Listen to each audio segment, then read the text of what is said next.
What's up guys, welcome back to Paranormal Overload.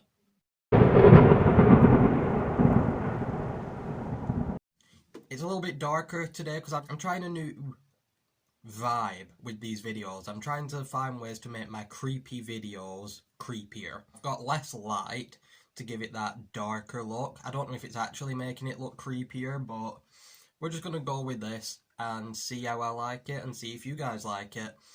Before I jump into today's video, I'd just like to say, last week's videos, the ones about Michael Jackson, they was the first ones to get hate comments. Those videos were the first times I ever got hate comments. So far, I imagine I'll get more if my audience grows. I knew posting videos about Michael Jackson was a risky decision, but as I say in the Michael Jackson videos, until there is actual evidence and not just a documentary made by known liars, then I will continue to support him because there is so much evidence to prove that he was innocent. Anyway, this video is not about Michael Jackson. Today I'm going to be doing my first ever Storytime video, and if you read the title you'll know what it's about. And I know it sounds insane, I know a lot of people just see him as a myth that comes from a Photoshop contest, a game character. People just don't really believe in Slender Man, really. And I understand why. I mean, it's not something that you really would believe in unless you had an actual encounter with it, like I believe I did. But once you get into doing the research, like, you find out that reports of Slender Man have been around for thousands and thousands and thousands of years, way back into the 1400s. There was wood carvings, paintings, diary entries and things, you know, that historians and people have discovered over years of things that we now call Slender Man. I'm sure you've seen these famous images. I have a theory about these images. I think that the person who invented these images in the Photoshop contest, his name was Eric Knudsen, but he went by the name Victor Surge. I fully accept and believe that these images could be photoshopped, but I think he probably had some prior knowledge of this entity that we now call Slender Man and used inspiration in his images, because as you saw, there are documentations of a creature like Slender Man throughout history, so I don't really believe that its entire origin is that it was a photoshopped image. And there's entries in diaries or things written about something called der Groberman, and that means the tall man. But this tall man looks just like Slender Man. And then as you go through history, it appears more and more and more, even in cave paintings, which is further back. But there's been reports of what we call Slender Man for a very, very, very long time. And I think it's only really the modern audience, I guess you could call it, that have fallen into the Photoshop contest story. And like I said, I can fully see why people would believe it. It's not really something you'd believe in. I mean, it's different to believing in ghosts and aliens. It's this faceless being that can teleport and steals children and things like that. So, getting into my story, this happened way back when I was about 11 or 12. There's a park about 5-10 minutes away from where I live. Well, there was a park. It's been demolished now and it's being turned into the land is being used to have houses built on it.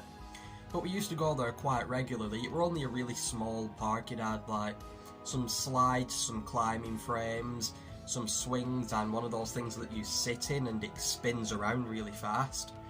And my mum, dad and me, we all went there one day, and me and my dad were playing about on the stuff. My mum was sat out because she suffers with arthritis in her knees, so she can't really do as much active stuff like we can, or at least could back then. And after a while, my dad sat down and went and joined her because he had a back injury a while ago, so he gets pain in his back pretty easily. And I went and sat on the swings, and the way the park's laid out is the swings are right at the edge of the fence. There's this green fence that goes all around the park, and the swings are pretty much within arm distance of that fence. If you were stood in the park and you stood in between the fence and the swings, you could probably stretch your arms out and grab hold of the fence on one side and the swings on the other side. They were close together is what I'm saying. And just after that fence, there was this massive wide open field. So if there was any person on it, you would see them clear as day, because there's literally nowhere else they could have gone. It's a wide open field. So I went and sat on these swings, and I was pushing myself around, you know, trying to build up some momentum, trying to get some swinging going. I don't know if my parents felt it as well, but I felt the atmosphere just change. It suddenly felt different, and we were the only ones in the park, keep in mind, which were weird in itself thinking about it, because that park usually had at least 2 or 3 other families in there. Even though it was so small, it usually had other kids on it, but today there was nobody else around. Even the field right next to the park was completely bare. Anyway, I'm on this swing, trying to get some swinging happening. I feel the atmosphere start to change, and it's a really weird vibe. It doesn't quite feel like somebody's watching me, but it doesn't feel normal. So I look over to my parents. They seem to be sort of in a world of their own. It's like for a minute I was cut off from the real world or something, or they were made unaware of what was happening. I don't know. It's sort of like how Pennywise has his influence over the people in Derry, but people outside of Derry can't see what's actually happening. That's the way I sort of imagine it was. Only the person having the encounter with Slender Man was aware of what was happening. So anyway, I suddenly get this feeling on my left side, which is where the fence was from where I was sat, and I look over, and this thing in a suit with a pale white face, like white like this sheet, and no features, is holding onto the fence and just leaning down, staring at me. Well, I say staring. When I looked at it, it felt like it was looking at me, even though it has no eyes. The feeling it got was like it was staring at me. I stared back at it for a few minutes, for like a few seconds. I looked back over at my parents to see if they could see it. They're still just talking. I looked back. It stood upright again. And I just carried on looking. It's like I felt stuck looking at it. And the weird thing is, I didn't feel scared. Like, people say when they have encounters with Slender Man, they get this terror, but also a feeling of comfort, like it's able to lure you into a false sense of security. And I feel like that's what started to happen. But then I looked over at my parents again and looked back, and it was gone. Nothing at all was there. And like I said, the only thing next to this park was this wide open field, so you would no doubt be able to see if anybody was running away from the park, or if they were walking away from the fence. You would see it. It's just impossible to not see anybody on that field. So I didn't really tell anyone about it for a while, because I thought, well, I don't know what I thought, to be honest. Like, I didn't know what I'd just seen. I didn't know what to think of it. I didn't know if it was good, bad, if I hallucinated, imagined it, or if it was really there. So I just didn't bother saying anything. But a few days later at school, because this was right around the time where I started high school, which I only stayed in for a few months, I told one of my friends about it, and he said, "That sounds like Slender Man." And I was like, "What is that?" Because I'd never heard of Slender Man before this day. So I said, what's Slender Man? So he shows me on his phone pictures of Slender Man, you know, reported sightings, the games, all these images of Slender Man. And then I looked at the pictures he was showing me, and I was just like, bitch, that's what I saw. So after realising that other people had had encounters with what I'd seen as well, I started thinking, okay, well, maybe I should tell more people about this, because this thing's seemingly real. I know I didn't imagine it now. So over time I started to tell more and more people. My parents were extremely skeptic of it though, like, it caused a shout a few times because I was so adamant that it had really happened. But over time I started to do more and more research, and I discovered famous images. I keep saying famous images, but I'm pretty sure you only really see these pictures if you research these kinds of things. Images such as these ones.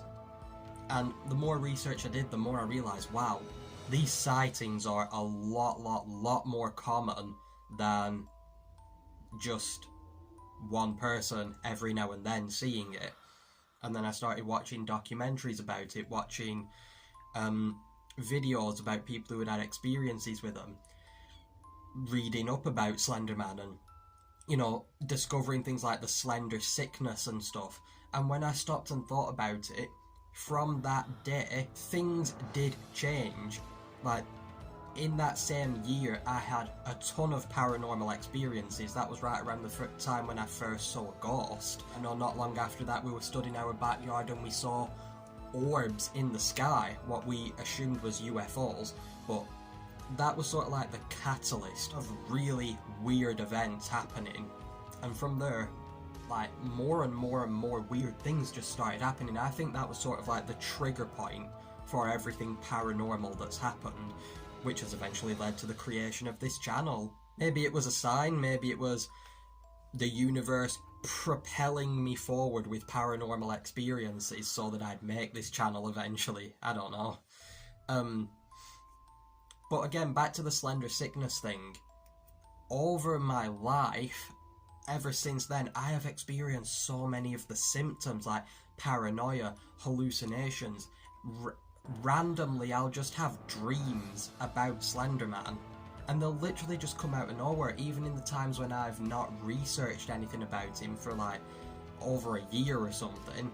I'll just randomly have a dream about Slender Man, and I know that some of the symptoms are that you start to obsess over him, you start to get really paranoid, you hallucinate now and then. I'd just like to clarify, I don't like have crazy hallucinations all the time. Like, they're just, you know, like weird things that just happen now and then. I just call them like brain glitches, you know. You think you see something for a split second but then realise, oh, there was nothing there. So I'm able to distinguish between when I thought I saw something and when I really did see something. I can still figure out reality and what's not real. And yeah, like I said, sometimes I just randomly have dreams about Slender Man. I know just a few months ago, I had a dream that me, my mum and brother were sat at a bus stop. We haven't used the bus since I was about 10, maybe younger. And as we got up to get on our bus, I turned around and looked at the trees behind us, because for some reason there was a bus stop next to trees, and Slender Man was stood in the clearing, and I woke up with serious heart palpitations. I felt like I was having an anxiety attack. These things just randomly happen. Maybe ever since then I've been experiencing Slender sickness. And every year for like the past 3-4 years, I've had phases where I've just been fully invested in Slender Man, researching him, watching videos about him, looking at pictures of sightings of him. And I don't know where these phases come from. It'll just literally be like a switch, okay, Slender Man.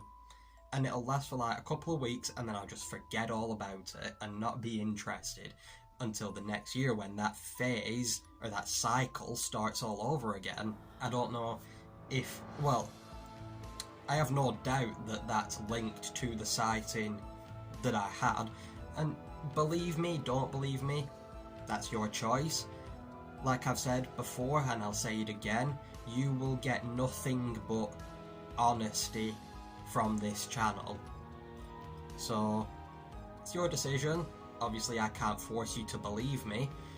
I think that's all I've really got for today. A nice short and sweet story time. The first of many, because I have a lot of stories. Thanks for watching. Be sure to check out my beauty channel, Beauty by Call. I did a sort of a challenge where I recreated my most liked Instagram makeup picture. I'll put my social medias around the screen, and I'll link my beauty channel and my Instagram down below. Thanks for watching. Be sure to subscribe. Bye for now.